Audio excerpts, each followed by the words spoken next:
Try and read these words before you leave, okay? Dead. Is it dead or is it Dead.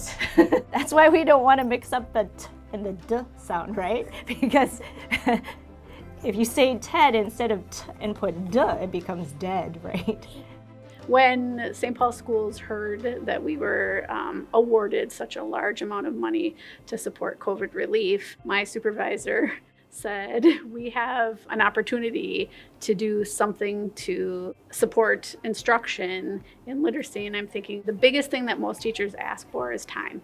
And so hiring an additional literacy teacher or reading teacher then allows all children to have small group differentiated instruction every single day.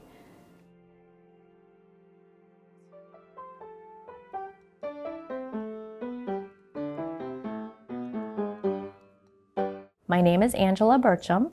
I'm the WIN literacy teacher for St. Paul Public Schools, and I teach reading small groups for kindergarten through second grade.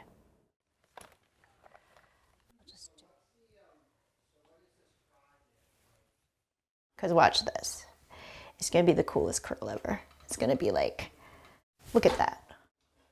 That is funky. It's like straight, it's like there. It's like, it's hardly going any, well, it kind of is gonna go somewhere. Outside of education, I'm passionate about my family. Do you think the Wild will win today? Depends on who's playing. I was actually adopted. I lived in an orphanage for a while in Korea before I was adopted. And so I kind of know what it's like to have not started maybe in such great circumstances. I like to work with kids who like really maybe just need a little extra dose of love and assurance that there is hope. Because hair is like hope, it always grows back, right? What about bald people? What? There's no hope. There's no hope for What? I love the kids. I like to see their eyes light up when they're learning. I love their passion for life, and I just know that my calling was to be with children. Are you ready to learn today? Oh yeah, give me a high five. Let's keep it alive with 5, all right. Make it an awesome day. Make it an amazing day. Say the word own. Own. Let's say the sounds in the word own. Own. Own. I meet with about 50 kids per day, and that would be 13 groups for 20 minutes per day. So I have a busy day, but it's fun. I love it. And at the end of the day, I feel like I've ran a marathon, 26.2 miles. Is that how long a marathon is? Yeah. It's a wonderful feeling. I fall asleep at 8 p.m. and you cannot wake me. It's like a bear, right, honey? If you wake me up, it's scary. That's when you'll hear me growl. And then the next day I do it again, and I feel like I improve my teaching. And the kids just kind of give me that energy to come back and be with them again, because they're eager to learn and I'm eager to teach them. What's the word? Rabbit. Good. I didn't like pasta. I'm done. Piglet. Good. Every child is different, and every child's need is different. So as a WIN teacher, I'm able to individualize instruction based on what their need is. There's a lot to juggle as a classroom teacher that's a little bit different than just academics. So I think as a WIN teacher, I'm able to focus more on the academic piece of reading versus a classroom teacher. You're not only focusing on the academic piece, but you're also focusing on the social and emotional piece. Go ahead and write it. There's a lot going on to be a decoder or to be able to read.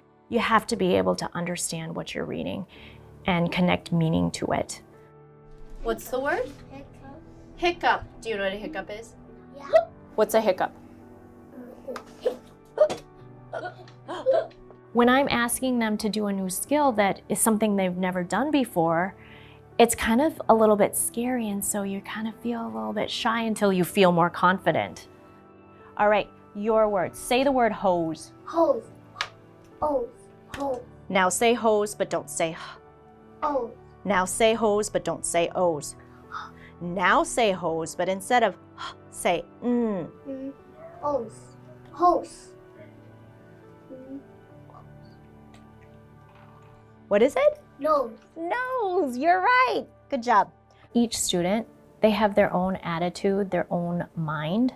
So I think sometimes what keeps students from learning is fear that they're gonna fail. And so one of the things that I work with students is, you can do this.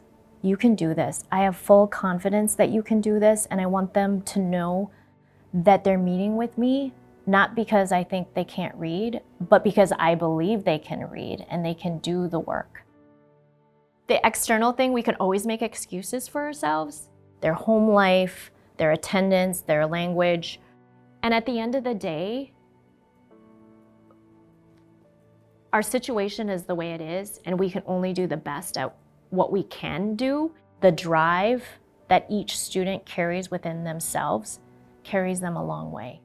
And if you can internally motivate that child, the sky's the limit for them.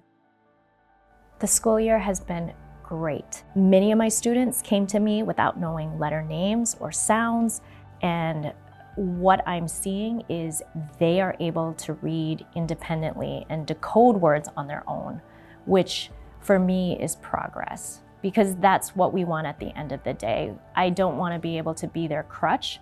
I want them to be independent readers. They just get really excited about it because they weren't able to do that at the beginning of the year, and now they're able to do it. And so that is kind of exciting for them because it makes sense. It's not like a guessing game. It's like, I actually know this. I get to help rewire the brain for students to be able to read. And that's why we do reading interventions, is because it doesn't happen naturally for students. But I don't know it all, because sometimes I try to rewire things and it just doesn't work. And it's like, oh, I wonder what's going on in their brain that I need to change to actually make the connection for them, so it's not so hard. But sometimes it's just hard for them at the beginning because they've never worked that part of their brain before. I always tell my students that we're doing exercises or training for our brain.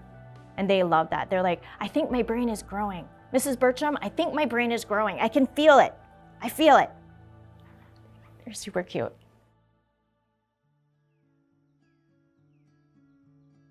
My name's Rosie MP. I teach Wynn Middle School at American Indian Magnet School. I am a word nerd. My mom's an English teacher, so books have kind of always been a part of my life. I'm kind of always looking deeply at how words work and how they impact us as humans. This is kind of my go-to reading spot, or like working on homework or anything. Oh, it's pretty perfect.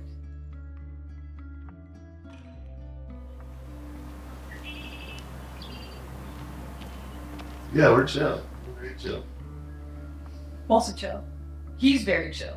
I think like related to sports or anything that I'm passionate about, I can get pretty. He's very competitive. The most competitive person I know.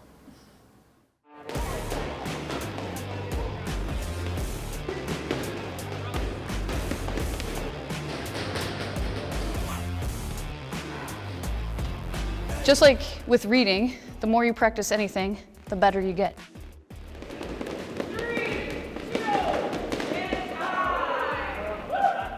I've been boxing for about 5 years.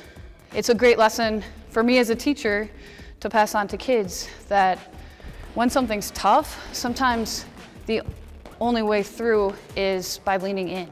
Okay.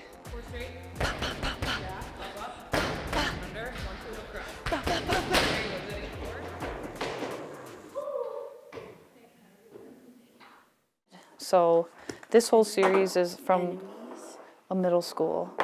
Yeah, this one's about a crush. Shocker. I have been a teacher at American Indian Magnet School for 8 years. I've been here my whole time as a teacher. I think the main thing that drew me into teaching is I'm deeply curious about people, and kids as people are just endlessly fascinating. That I get to spend all day being around like the purest form of humans. I think it's something that's made me a better person. One of the things I love about teaching the most is you're never done learning how to get better at it. Well, one challenging thing about English is that we have 2 sets of vowels to keep straight, okay? So we've got our short vowels and we have our long vowels. I've had students who aren't in my groups ask, like, what are we doing here? And I'm honest with them. I tell them we're learning how to be stronger readers. No one's hiding what we do in here.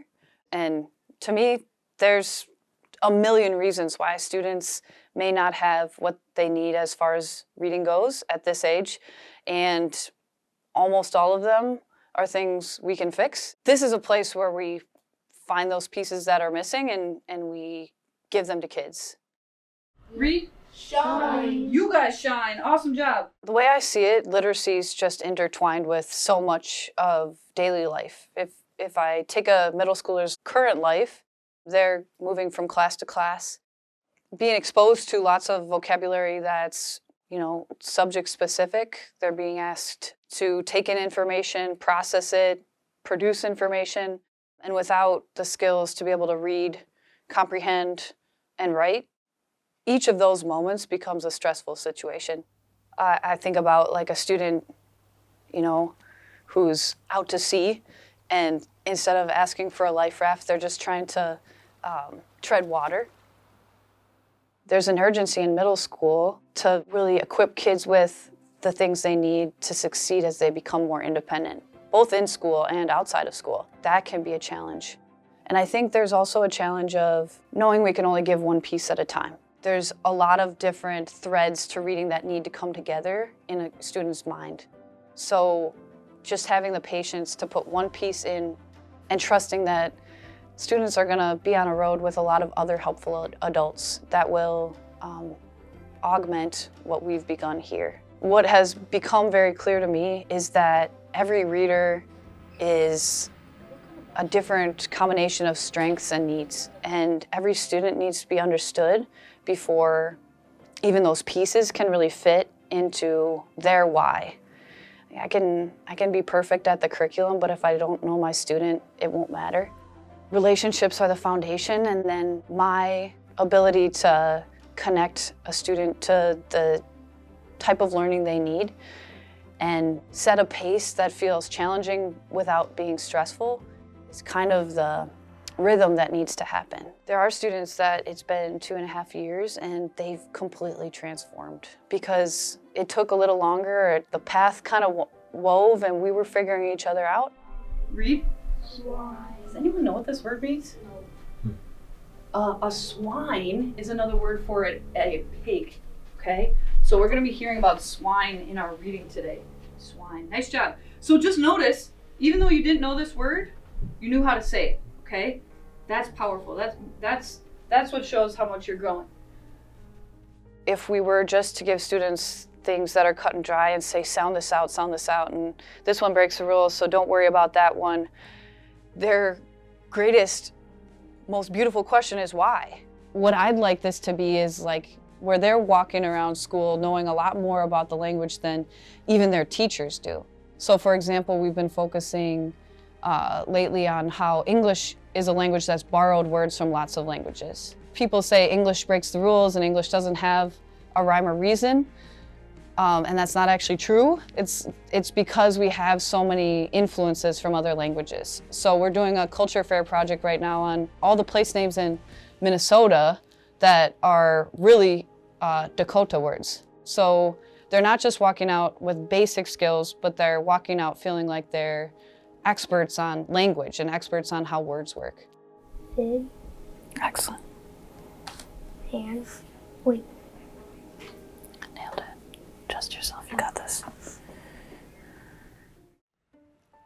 I love seeing the moment where students go past what they thought they could do and the confidence that starts to just flow out of them. It's like that's the magic. It's like so amazing to watch kids come to life and being a witness to them exploring their world, figuring out who they are, especially in middle school where, I don't know if you guys remember middle school, it's a hard time. I like to call it the cocoon stage because it's painful growth and there's a lot coming at kids.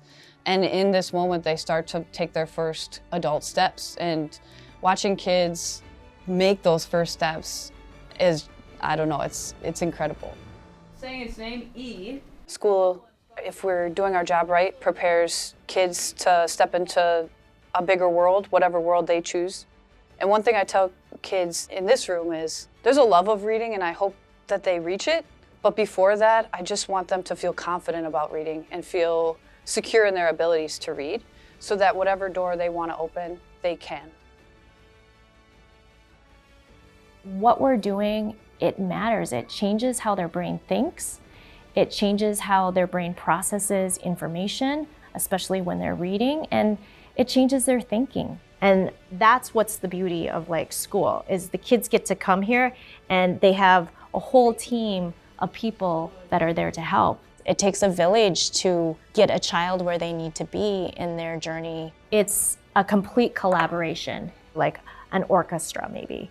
If we each are playing our instruments and we're playing it correctly and doing our individual jobs, something beautiful comes out of it.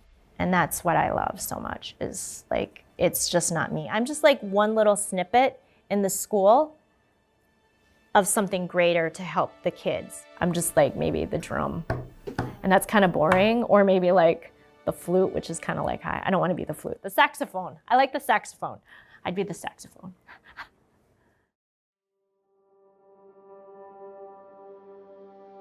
Everybody has a responsibility to, when we see a problem, we create a solution. Our middle school students are passing the MCAs for the first time ever. I've gotten more emails from families who are like, I see evidence that you're teaching my child how to read. We all started out in a spot of not knowing where we would go as teachers and as students entering this program. And I think what really has stood out is that no matter where they're starting from, I know the ladder steps. I am optimistic and I'm excited for what the future has to hold, partly because the READ Act is going to be training all teachers in the science of reading. And as more teachers know how to teach reading, I think that's going to change the outcome of how many students are reading.